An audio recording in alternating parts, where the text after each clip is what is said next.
Assalamualaikum warahmatullahi wabarakatuh. Perkenalkan, nama saya Rahmadani dari kelas A. Di sini saya akan menjelaskan atau memaparkan materi-materi tentang perencanaan pembangunan. Dalam materi perencanaan pembangunan, kita membahas 4 hal. Yang pertama yaitu ruang lingkup dan konsep dasar pembangunan. Yang kedua yaitu konsep dan teori pembangunan. Yang ketiga yaitu Theory of Growth and Development. Dan yang keempat yaitu pendekatan perencanaan pembangunan. Yang pertama yaitu kita membahas tentang ruang lingkup dan konsep dasar perencanaan pembangunan. Perencanaan pembangunan adalah hubungan saling berkaitan. Ada perencanaan diiringi oleh teori-teori konsep paradigma pembangunan. Sedangkan menurut undang-undang, perencanaan yaitu suatu proses untuk menentukan tindakan masa depan yang tepat melalui urutan pilihan dengan memperhitungkan sumber daya yang tersedia. Tujuan perencanaan yaitu untuk meningkatkan kesejahteraan masyarakat dan mengurangi ketimpangan sosial ekonomi antara wilayah atau kelompok masyarakat. Bagaimana perencanaan itu dapat kita lihat dengan melakukan strategi saat ini untuk mencapai tujuan yang diinginkan. Ada beberapa perencanaan pembangunan. Yang pertama yaitu batasan perencanaan. Yang kedua yaitu pencapaian hal-hal baru. Yang ketiga yaitu evolusi. Yang keempat yaitu kemajuan dari kondisi semula. Yang kelima yaitu kemajuan bertahap dari awal. Yang keenam yaitu kondisi serba baik atau maju. Yang ketujuh yaitu kemajuan suatu produk atau sistem yang lebih baik. Kita bahas yang pertama yaitu batasan perencanaan itu terbagi atas 5. Yang pertama yaitu memilih alat memilih. Yang kedua yaitu alat pengalokasikan sumber daya. Yang ketiga yaitu masa depan. Yang keempat yaitu aksi dan kebijakan baru. Dan yang kelima yaitu visi bersama. Pembangunan berkelanjutan merupakan suatu proses pembangunan yang mengoptimalkan manfaat sumber daya alam dan sumber daya manusia secara berkelanjutan dengan cara menyerasikan aktivitas manusia sesuai dengan kemampuan sumber daya alam yang menopangnya dalam suatu ruang wilayah daratan, lautan, dan udara sebagai satu kesatuan. Dengan demikian, pembangunan berkelanjutan tidak bisa dikipaskan dengan pemanfaatan ruang wilayah beserta potensi sumber daya yang ada bagi tujuan pembangunan manusia atau masyarakat itu sendiri. Yang kedua yaitu konsep dan teori pembangunan ekonomi. Pertama kita itu membahas tentang apa itu pembangunan ekonomi. Pembangunan ekonomi adalah proses peningkatan pendapatan dan dalam jangka panjang atau bisa diukur dalam GDP dan GDP per kapita. Konsep pembangunan ekonomi yaitu proses yang memerlukan jangka waktu tertentu atau jangka waktu panjang. Multimediansia itu ilmu sosial, ilmu ekonomi, politik, dan lingkungan. Proses multidimensional yang mencangkup berbagai perubahan mendatar atas struktur sosial dan sikap-sikap. Kerangka pembangunan menuju abad ke-21. Yang pertama yaitu kemiskinan, yang kedua yaitu pertumbuhan penduduk, yang ketiga yaitu iklim dan budaya, yang keempat yaitu kesehatan, dan kelima yaitu kelangkaan air, dan yang terakhir yaitu ketahanan pangan. Ketahanan pangan ini bisa dikatakan berproses mulai dari perubahan tatanan pembangunan ke-21, pergeseran jangkauan pembangunan, dan segala aspek yang berhubungan dengan ekonomi, sosial, dan politik. Nilai inti pembangunan perekonomian terbagi menjadi 3, yaitu kecukupan. Yang dimaksud kecukupan di sini yaitu kemampuan untuk memenuhi kebutuhan-kebutuhan yang mendasar.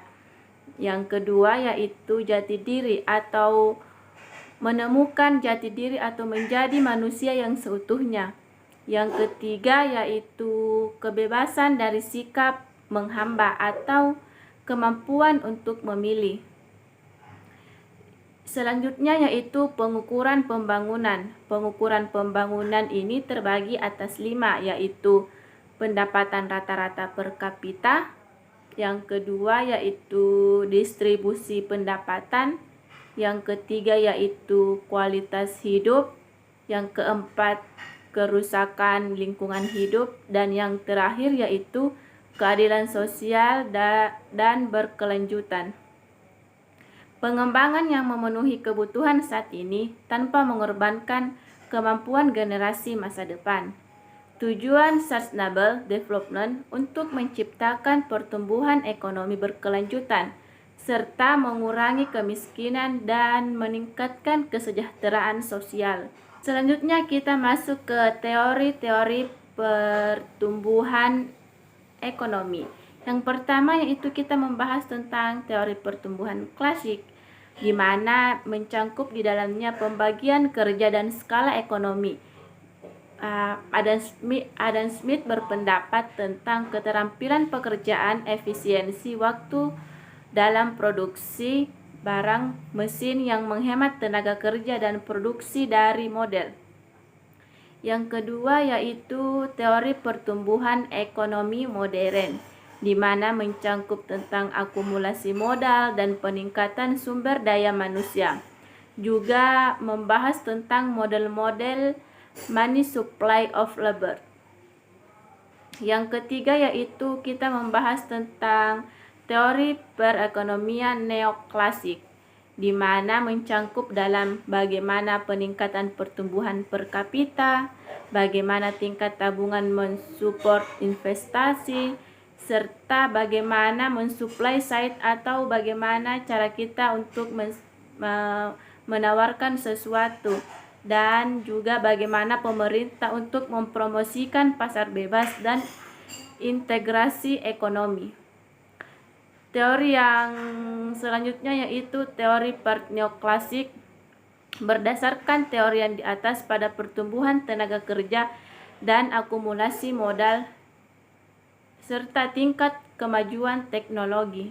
Teori ekonomi base atau dasar teori. Teori ini mencangkup tentang ekspor atau sektor lokal atau resedisal dasar dan non-basis, di mana tingkat pertumbuhan yang meningkatkan dalam output pendapatan dan pekerjaan, serta respon terhadap perubahan eksternal dalam efek multiplier dasar ekonomi permintaan. Yang selanjutnya yaitu teori terakhir yaitu teori lokasi, di mana itu menjelaskan tentang bagaimana pemilihan lokasi serta bagaimana ekonomi lokasi tumbuh atau menurun. Rekrutmen dan promosi industri untuk perluasan desertifikasi industri dasar yang ada, substitusi impor, dan memperkuat hubungan antara industri dasar dan non-dasar, dan pengembangan infrastruktur untuk ekspansi ekspor. Materi ketiga yaitu membahas tentang Theory of Growth and Development. Yang pertama itu Contour Place Theory, di mana pusat pasar yang lebih besar atau aktivitas pusat ekonomi, di mana mencangkup dua hal yaitu menciptakan pasar baru dan banyaknya pasar baru yaitu semakin luas dampaknya. Dan yang kedua yaitu Translating Theory Interpretation, di mana mencangkup tentang berdasarkan pada teori lokasi dan tempat kejadian. Yang kedua yaitu program untuk membuat investasi, perusahaan atau entrepreneurship yang lebih atraktif serta melakukan penawaran insentif dan subsidi. Yang ketiga yaitu teori model dan facts in local economic atau teori model dan facts in local economic development planning, di mana teori ini untuk mendapatkan hasil pertumbuhan atau pertumbuhan yang tidak saja berdampak pada disiplin ekonomi, tetapi juga berdampak pada sosial, geografi, dan demografi. Selanjutnya yaitu New Market Model. Dalam model perekonomian ada target pasar yang tercapai atau ada potensial yang tidak terrealisasikan karena persoalan misi persepsi atau misinformasi, di mana kurangnya mispersepsi ini dapat memperlambat atau tidak terrealisasikannya model perekonomian yang diinginkan.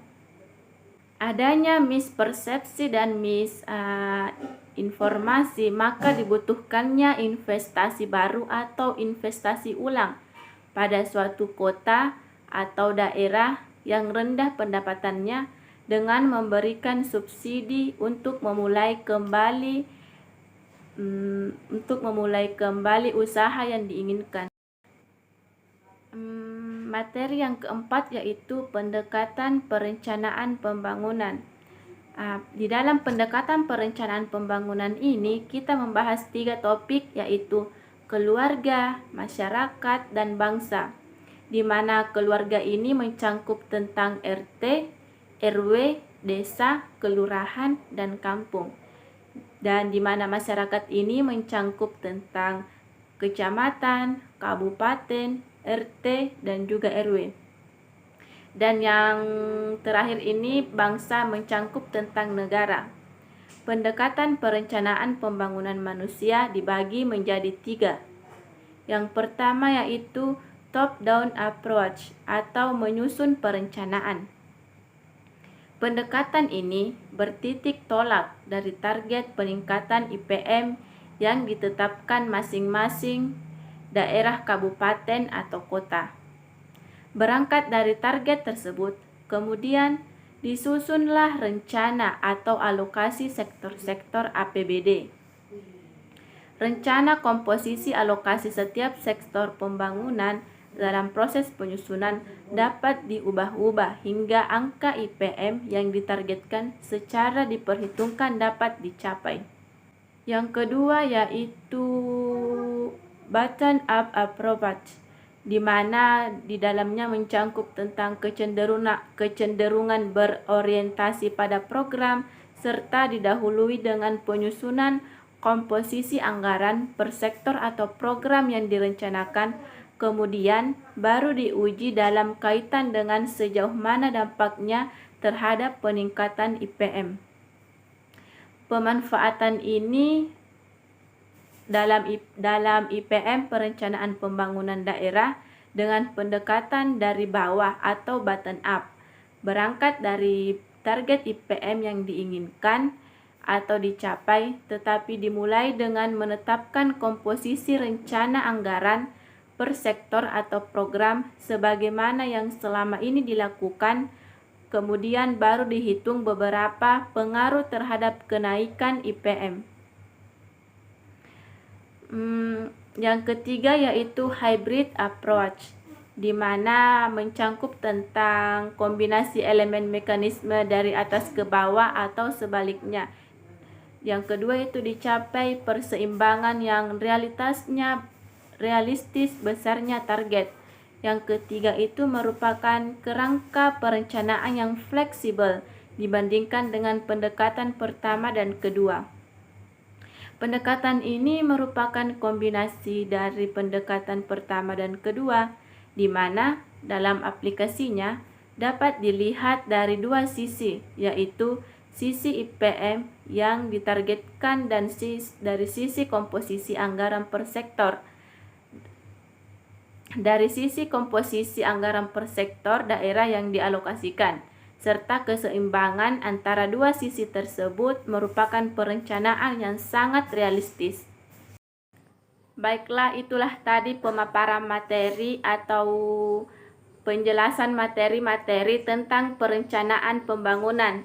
Lebih kurangnya mohon dimaafkan. Assalamualaikum warahmatullahi wabarakatuh.